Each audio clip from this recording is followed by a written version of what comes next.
Nandita ma'am, क्या आप बता सकती हैं कि इंटरनेट सिस्टम में हम पायरेसी से कैसे निपट सकते हैं? बिल्कुल राजेश। अगर हम चाहते हैं कि कोई घुसपैठिया हमारे निजी कंप्यूटर का डेटा चोरी ना करने पाए, तो सबसे पहले हमें ये देखना होगा कि कोई वहां तक पहुंच ना पाए। और हम ये कैसे कर सकते हैं मैम? ऐसा करने के लिए ये जानना जरूरी है कि इंटरनेट एक्सप्लोरर के लिए किस तरह के खतरे हैं। कौन कौन से खतरे हैं मैम? ठीक है, मैं तुम्हें ऐसे कई खतरों के बारे में बताती हूँ जो हमारे व्यक्तिगत सिस्टम को नुकसान पहुंचा सकते हैं। इसको शुरू से समझने के लिए पहले साइबर हमलों के बारे में जानते हैं। साइबर हमलावर नेटवर्क की कमजोरियों का फायदा उठाने के लिए लगातार कोशिश करते रहते हैं। नेटवर्क पर हमला करने के लिए वो नए मैलिशियस प्रोग्राम्स बनाते हैं जो इंटरनेट सेवाओं में रुकावट डालने के लिए ही बनाए जाते हैं। इन हमलों का मकसद डेटा बर्बाद करना, चोरी करना, निष्क्रिय करना, छेड़छाड़ करना, बेनकाब करना, बिना अनुमति के प्रवेश करना या इसका इस्तेमाल करना है। इस तरह के हमले इंटरनेट के लिए खतरा हैं और इससे डेटा की गोपनीयता खत्म होने का डर लगा रहता है।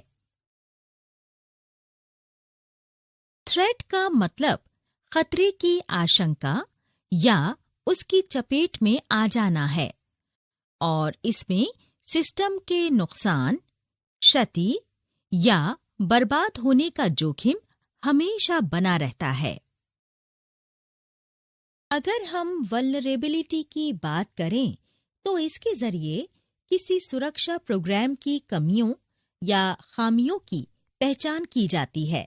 हमलावर इन खामियों का फायदा उठाकर सिस्टम में बिना अनुमति के ही प्रवेश करना चाहते हैं।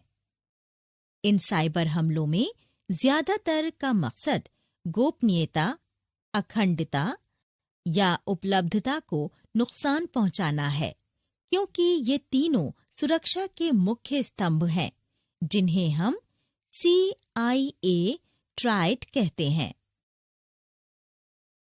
इस वजह से हमारे लिए ये जानना बहुत जरूरी है कि हम साइबर सुरक्षा से जुड़े कुछ जरूरी नियमों के बारे में जानकारी रखें।